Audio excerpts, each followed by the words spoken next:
I finish a picture with the. I say no, I don't go. I want to finish my picture, and I win because picture's good, was successful, and people forget suddenly.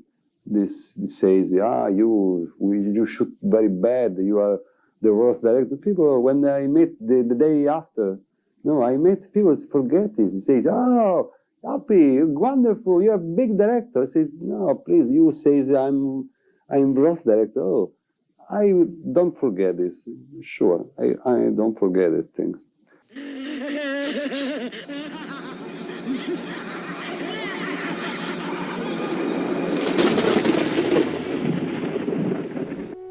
After co-writing Once Upon a Time in the West, Dario Argento began making exclusively giallo films.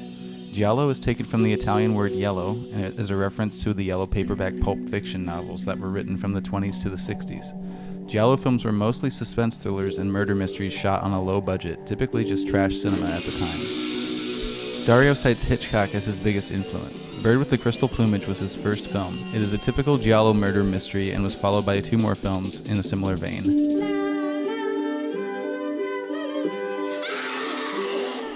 Deep Red, Dario's 4th film, showed him moving in a different direction. Still a murder mystery, but elements of horror added in. Horror would ultimately become Argento's specialty. The film was a fairly big international success. It was also Dario's first time collaborating with rock band Goblin for the score. Argento would use Goblin's music in nearly all of his films from here on out.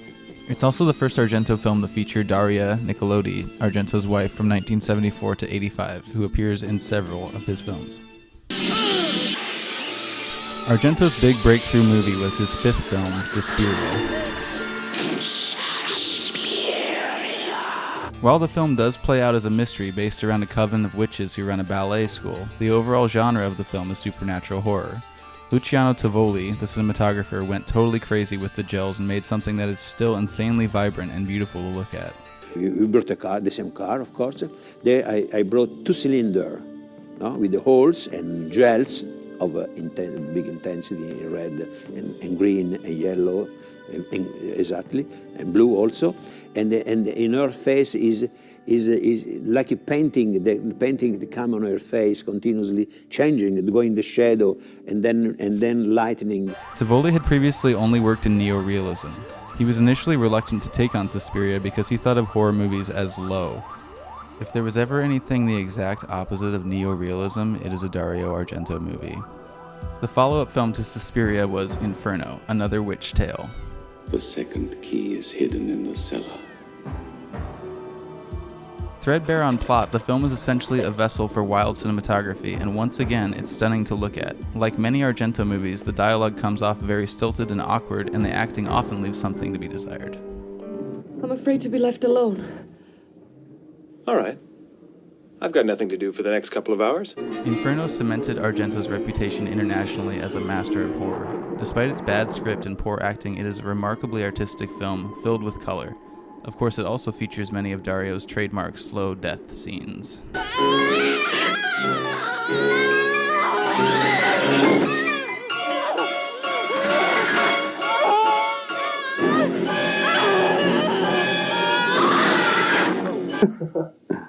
Dario made 3 other films in the 80s. Tenebrae, the story of a murderer copycatting a writer's new book to commit his crimes. Phenomena, about a clairvoyant girl who talks to bugs, featuring a young Jennifer Connelly and Donald Pleasance. Diabolic. And finally Opera, about, guess what?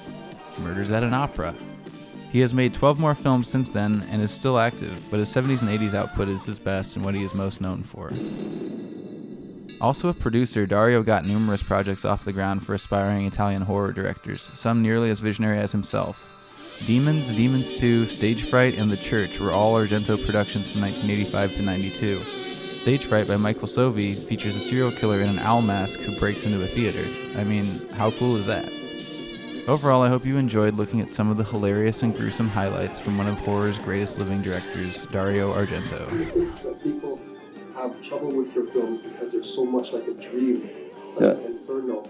And most people, even Demons that you wrote, they complain about the helicopter. Whereas like a dream, it's like a dream, anything can happen. Like a nightmare.